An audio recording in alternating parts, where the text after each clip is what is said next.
Aquarians, let's see कि 7 Feb 2025 का divine message, goddess guidance, universal message क्या है। आज है 7 फरवरी 2025। तो देख लेते हैं कि आज के दिन घटने वाली घटनाओं में आपको किस चीज़ का ध्यान रखना चाहिए। ये एक ओवरऑल गाइडेंस भी हो सकता है आपके लिए। सो लेट्स सी कि क्या मैसेज हमें मिलते हैं। Please universe, please divine power, please spirit guides, please give me the accurate message which are in our higher goods. Thank you so much. 7 February 2025 divine message for Aquarians, sun moon Venus rising Aquarians. Thank you my guardian angels, thank you archangels, thank you queen Dharma, thank you. Alright, we have gold number 36, तो 36 किसी के लिए significant number हो सकता है। We have storm number 44 and we have throne number 45 और bottom energy है यहाँ पे कॉन्फिडेंस की नंबर 23। ओके,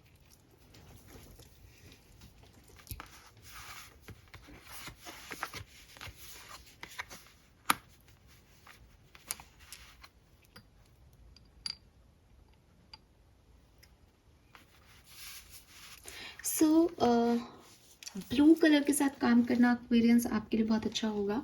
सो मुझे शेड्स भी ब्लू के ही दिख रहे हैं, स्पेशली स्काई ब्लू। ठीक है, इट्स नॉट इंक ब्लू। मैंने आपको पहले भी कहा है कि जो नीलम रत्न जिसे हम कहते हैं, जो कि बहुत गाढ़ा ब्लू कलर का जो है कलर का होता है, उसको तो अवॉइड ही करो आप। ठीक है, द रीज़न इज़ कि वो राहु की एनर्जीज हैं, लेकिन फिर भी आपके लिए यहाँ पे ब्लू कलर बहुत सिग्निफिकेंट आ रहा है। आप यकीन नहीं मानोगे, मुझे ब्लू कलर सिग्निफिकेंट आ रहा था और यहाँ इस लड़की के हेयर्स में भी मुझे वो ब्लू शेड दिखा। कमाल कमाल, बालों में कौन ब्लू कलर कराता है यार। सी, सो यस, वो एक ब्लू शेड है आपके लिए यहाँ पे। इवन ना केवल कपड़ों में, बालों में आप कराएं तो कराएं, लेकिन ब्लू के साथ जैसे काम करना।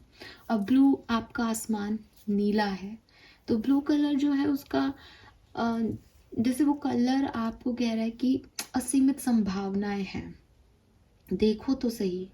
ठीक है, या जो तुम्हें दिखाई दे रहा है वो उतना ही हाईएस्ट पॉइंट पे है। मतलब तुम सोच रहे हो कि मैं शायद एरोप्लेन में बैठ के बादलों को छू लूँ या आसमान को छू लूँ, तो वो तुमको दिखाई दे रहा है, तुम दूर से उसको देख पा रहे हो, लेकिन वो पकड़ में नहीं आएगा। सो मे भी आप में से काफ़ी लोग कुछ ऐसे सपनों के बारे में सोच रहे हैं, ऐसे लोगों के बारे में सोच रहे हैं, ऐसे सिचुएशंस में हैं जहाँ बहुत असीमित संभावनाएं हैं। तो उसको देखना, उसको समझना, ठीक है, उस इनफाइनाइट पॉसिबिलिटीज के साथ काम करना, ये आपके लिए बहुत सिग्निफिकेंट होगा। और ब्लू कलर आपके इसमें मदद करेगा आपको जोड़ने में। कभी कभी हम बहुत सिग्निफिकेंटली कहते हैं कि ग्राउंडिंग की एनर्जी होनी चाहिए, जमीन की ऊर्जा होनी चाहिए, ताकि हम जकड़े रहें, ताकि हम जड़ों से मजबूत रहें, रूटेड रहें। लेकिन जब पंख फैलाने हैं तो आसमान चाहिए। ठीक है, तो अब वो उस ब्लू कलर की ऊर्जा से जुड़ना कि अब मुझे सपने देखने हैं अपने लिए, अब मुझे गोल बनाने हैं, अब मुझे कुछ चाहिए अपनी लाइफ से, तो वो चीज़ है। इवन ब्लू कलर का पैन आप यूज़ करें। ठीक है, ब्लू चलता हो वो नहीं, ब्लू उसका ऊपर का जो प्लास्टिक हो या वॉटेवर जो भी मेटल हो वो ब्लू कलर का हो। तो ब्लू कलर के साथ काम करना ये आपके लिए सच में बहुत सिग्निफिकेंट होगा। मुझे हमेशा येलो मिलता है कलर, आज मुझे ब्लू बहुत सिग्निफिकेंट दिख रहा है यहाँ पे।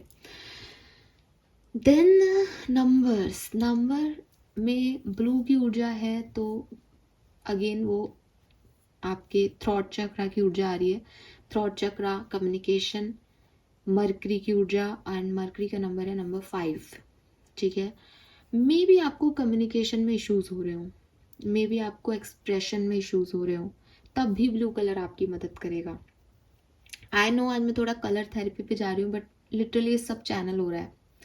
मेरा कोई इरादा नहीं है ये सब बोलने का, लेकिन ये हो रहा है, कहीं से तो आ रहा है ये कि आपको अगर कम्युनिकेशन रिलेटेड कोई इशू हो रहा है, आपको थ्रॉट चक्रा से रिलेटेड कोई इशू हो रहा है, गले में खराश है, कोई आपके थ्रोट में इन्फेक्शन हो रहा है, तब भी ब्लू कलर आपको एक्सपेंशन देगा, ठीक है। और इसीलिए नंबर 5 की ऊर्जा है यहाँ पे, नंबर 5 की ऊर्जा है, नंबर 54 की ऊर्जा है, नंबर तो 54 से नंबर 9 हो गया, और 54 में 5 है तो 4 भी हो गया, तो 5 4 9 ये सिग्निफिकेंट है। 54 किसी के लिए सिग्निफिकेंट हो सकता है। 54 आपका हाउस नंबर है या कुछ है, वॉटेवर, 54 नंबर सिग्निफिकेंट है। सो 4 5 6 9 ये सिग्निफिकेंट नंबर मुझे यहाँ पे दिखते हैं, ठीक है। देन ओके, यहाँ पे जो नंबर्स हैं, वाओ वाओ, यहाँ पे जो नंबर है उसमें भी 36 is 9 and 45 is also 9, 23 is 5, तो 9 और 5 मैंने आपको पहले भी बोला, ये आपकी एज भी हो सकती है, 23 45 36 44, और 44 से 8 नंबर की ऊर्जा, 8 नंबर की ऊर्जा, ये सिग्निफिकेंट है। यस, और चारों कार्ड ना एक ही सिचुएशन का मैसेज दे रहे हैं, तो आज की रीडिंग बहुत लंबी नहीं होगी। मुझे ऐसा लगता है कि कुछ चीज़ों को लेट गो करना है आपको आपकी लाइफ में। एक पास्ट की कोई घटना है जो आप जिससे निकल नहीं पा रहे हो, आपको लग रहा है मैं आगे बढ़ रहा हूँ, आप मुझसे कहोगे कि नहीं नहीं, हम तो भूल गए उस चीज़ को, हमारे मन से तो निकल गया, अब तो हम बहुत आगे आ गए, अब तो बहुत साल बीत गए उस घटना को, अब तो महीने बीत गए, अब तो ये हो गया, अब तो वो हो गया। लेकिन यहाँ कार्ड्स जो मुझे बता रहे हैं वो यही बता रहे हैं कि बार बार कोई पीछे मुड़ के देख रहा है, बार बार थोड़ा सा हील होता है और फिर वहीं चला जाता है। अब इसमें आपकी कोई प्रॉब्लम नहीं है, बट आपकी प्रॉब्लम ये हो सकती है कि आप उसे एक्सेप्ट नहीं कर रहे हो। अगर आपको लगता है कि हाँ इतने साल हो गए लेकिन आज भी मैं उसी बात के लिए रोता हूँ या रोती हूँ, तो थिंग इज़ कि ये हीलिंग की प्रोसेस की जर्नी ही ये होती है, ठीक है। जब आपकी चोट भी हील हो रही होती है, कभी बचपन में आपकी चोट लगी हो, जब वो हील हो रही होती है तो आप देखते हो कि क्लॉट होते टाइम उसमें से जो है सीरम निकलता रहता है, कभी कभी कोई जब गलती से अड़ जाता है तो वो फिर ब्रेक हो जाता है, फिर उतना ही टाइम लगने लग जाता है। तो ये प्रोसेस ऑफ हीलिंग है, ठीक है। तो इसमें आप ऐसे डिस्टर्ब ना हो कि मैं वापस से पीछे आ गया या पीछे आ गई या वापस से सोच रहा हूँ, लेकिन आपको ये समझना पड़ेगा और समझाना पड़ेगा कि अगर ये हीलिंग की प्रोसेस की जर्नी है तब तो ठीक है, लेकिन हीलिंग की प्रोसेस की जर्नी में मुझे एक ट्रिगर मिला और मैंने उसको 5 दिन तक जिया, फिर मैं मेमोरीज में चला गया, फिर मुझे सामने वाले की याद आने लग गई, फिर मुझे गिल्ट हुआ कि मैंने ये कर दिया, तो वो चीज़ें आपके लिए सही नहीं है। पीछे मुड़ के देखना इसलिए सही नहीं है कि आगे की जो मैं आपको अभी मैसेज दे रही हूँ ना कि उड़ना है भाई, ठीक है, मेरी रूट जो है वो स्ट्रांग होनी चाहिए, मुझे ग्राउंडेड रहना चाहिए, ये सब हो गया आपका, ये आपने इनर वर्क कर लिया अपना, लेकिन अब सपने भी तो देखने हैं, आगे की ज़िंदगी भी तो जीनी है। सिर्फ ये समझदारी नहीं दिखानी कि एक बुरा वक्त था टल गया, ये समझदारी में अब ऐड करना है कि मुझे अब आगे क्या करना है। तो नाउ इट्स टाइम कि आगे बढ़ना है, और आगे बढ़ने में आपको हो रही है परेशानी क्योंकि आप बार बार पीछे मुड़ रहे हो।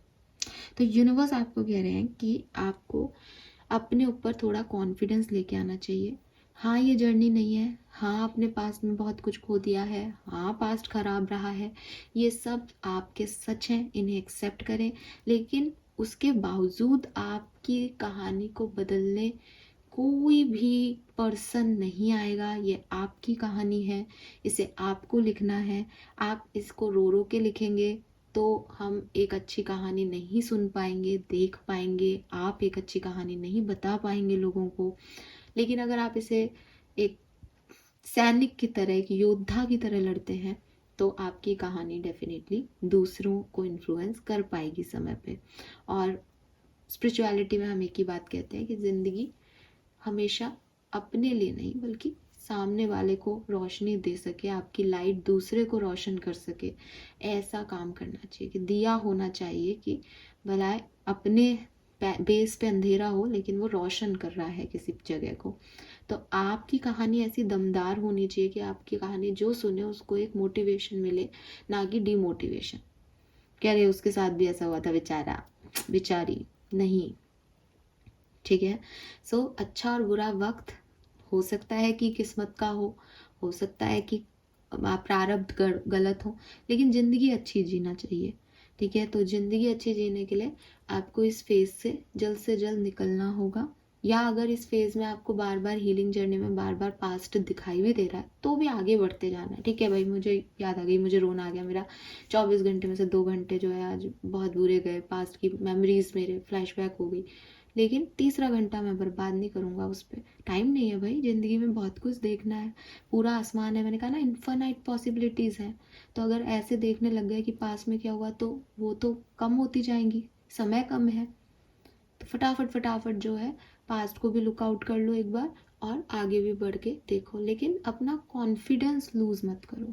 अगर पास्ट को देखने में ऐसा हो रहा है हाय मैं बेचारा, मैं बेचारी, मैं, तो पास्ट को मत देखो फिर, क्योंकि अभी कॉन्फिडेंस रिक्वायर्ड है, अभी आगे बढ़ना है, अभी अपॉर्चुनिटीज़ आ रही हैं या आ चुकी होंगी, तो उनकी तरफ देखना बहुत ज़रूरी है।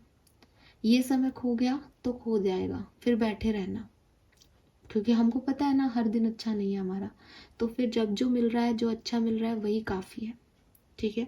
बहुत हद तक आपके अंदर बहुत पोटेंशियल है, लेकिन आप उसको देख नहीं रहे, क्योंकि आप जो देख रहे हो वो आपका पास्ट है और वहाँ तकलीफ़ें आपने देखी हैं, तो वो मुझे दिखाई दे रहा है कि देखी हैं।